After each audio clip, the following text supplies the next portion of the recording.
भाई और बहनों, देखिए, मुझे बहुत सारे प्रश्न आ रहे हैं कि आप अगर मार्केट का आउटलुक बता दें हमें तो बहुत हेल्प होगा। देखिए, मैंने तो अपना आउटलुक पहले से ही बता दिया है। मेरे हिसाब से इस वक्त बाजार में बहुत सारे नेगेटिव फैक्टर्स हैं और उनको नज़रअंदाज किया जा रहा है। पॉलिटिकल है, कुछ जियोपॉलिटिकल है, कुछ इकोनॉमिक फैक्टर्स हैं।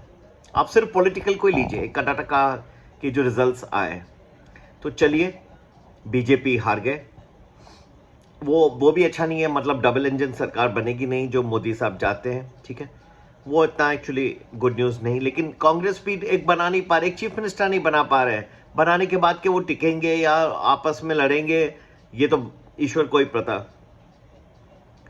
शिव कुमार जी को भी शायद शिव जी को पूछना पड़ेगा। चलिए, सब अच्छे काम किए उन्होंने, बहुत पावरफुल वे में मेहनत की, लेकिन आगे क्या? आगे क्या गवर्नमेंट बन रही है, प्रॉपरली बनेगी, जो एक दूसरे के साथ मिलजुल के काम करेंगे? लग नहीं रहा।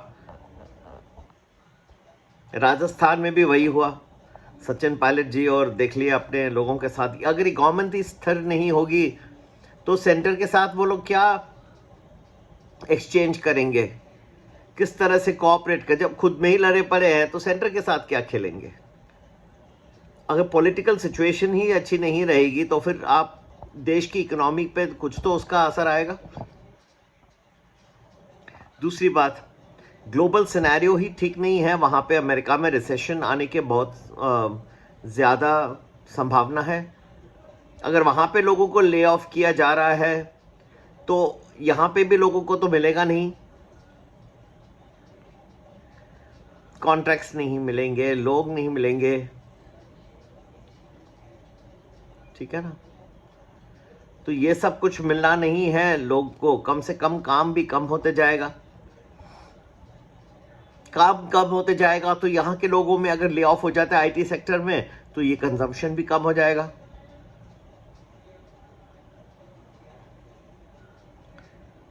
ठीक है ना?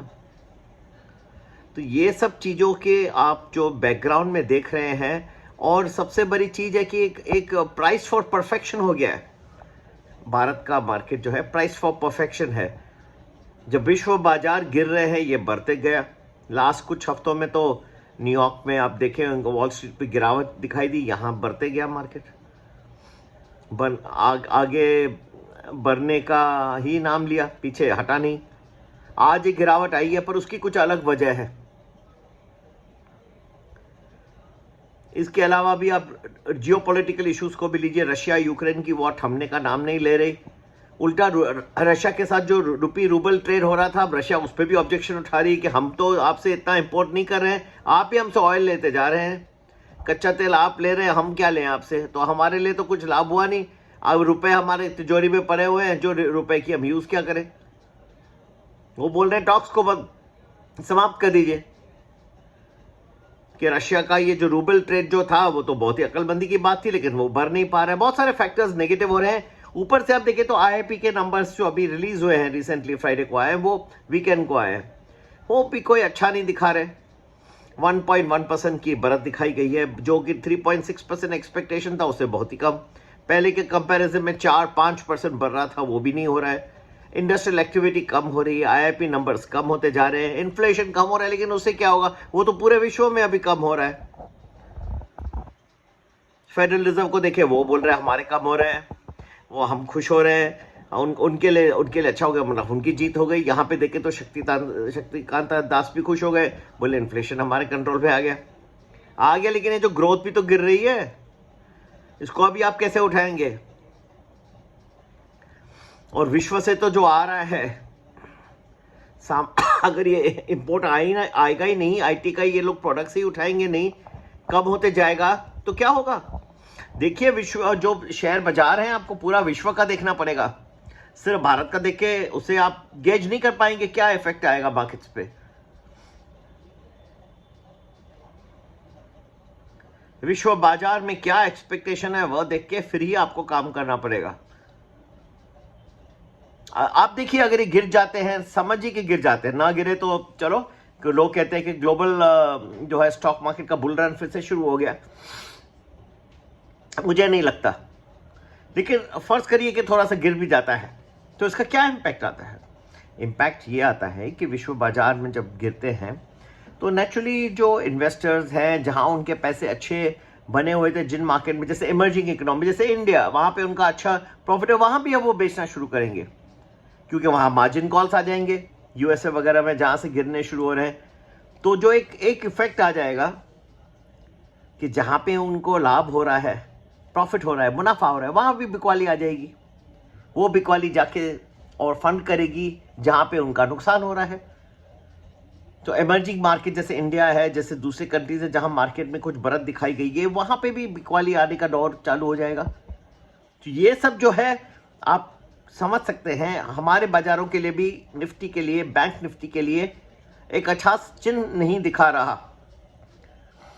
और जहां तक मेरा समझ है, निफ्टी अब नीचे की तरफ जाने की तैयारी में है कुछ ही टाइम में। तो कई लोग मुझे ज्वाइन करते हैं, अगर आप ज्वाइन करते हैं प्रीमियम प्लस, तो आपको डिटेल में थोड़ा बताया जाएगा किन दिनों में कितने टाइम में और कितनी स्पीड से ये नीचे जा सकता है, आपको कहाँ पे लेने चाहिए, कौन से आपको पुट्स उठाने चाहिए, कब उठाने चाहिए, कब। और मेरा लोग कभी वीडियोस देख लेते तो तुरंत जाके दूसरे दिन ही ले लेते पुट। अरे मैंने कब कहा? मैं कह रहा हूं कि तैयार हो रहा है गिरने के लिए, मैं कह रहा हूं कि अभी आएगा नीचे, और तैयारी नहीं करेगी तो आपको कुछ समझ में नहीं आएगा। फिर तो आप ऐसे बैठे रहोगे और देखते देखते आप देखोगे हफ्ते में धाराशाही हो गए, सब इंडाइसेस धाराशाही हो गए, और फिर वो धाराशाही हो गए तो फिर आप देखेंगे स्मॉल और मिड कैप तो और भी बुरे पिट जाएंगे। अच्छी पिटाई, वो अगर 10% गिर गए तो ये तो 25, 35, 40 तक का गिर जाएंगे। जो अभी रिसेंटली बड़े हैं मिड कैप, ये वो ऑलरेडी मैंने, अगर आपने मेरा वीडियो देखा होगा तो मैंने रेलवे स्टॉक्स के बारे में कहा था कि यहाँ भी गिरावट आने की संभावना है। अब आप देखिए आरवीएनएल, देखिए कहां से कहां पहुंच गए। 140 का पीक हाई पे लेके आज 119 पे आ गया था। तो नीचे आए हैं, जहां भी बढ़त देखी गई वहां पे गिरावट आएगी। न्यूटन का लॉ है, लॉ ऑफ ग्रेविटी है, anything that goes up comes down. अब वो कब गिरता है, कब क्या होता है, ये सब जानना तो जरूरी है। नजदीक आ रहा है गिरावट, और डिटेल में जानने के लिए हमारे साथ संपर्क जरूर करिएगा। हाँ, अगर आ रहे हैं तो प्यार से आइए, मुझे प्यार वाले लोग ज़्यादा पसंद हैं। प्यार से बात करना, प्यार से प्रश्न पूछना। हाँ, कई लोग बहुत सारी बात आते हैं, फिर बहुत सारी बड़ी बड़ी बातें करते हैं। तो कभी हमें क्या कंसंट्रेशन से काफ़ी काम करना पड़ता है, बहुत ध्यान पूर्वक, ठीक है ना। तो जरूर जुड़ जाएंगे। प्रीमियम प्लस, संपर्क करने का नंबर 9820861044। और आगे के वक्त जो है आप लोगों के लिए लाभदायी रहे, ये ईश्वर से प्रार्थना करता हूं। आप जुड़े ना जुड़े हमारे साथ, लेकिन हमारा दिल हमारा आपके साथ हमेशा ही जुड़ा रहेगा। ठीक है, जय हिंद, नमस्ते।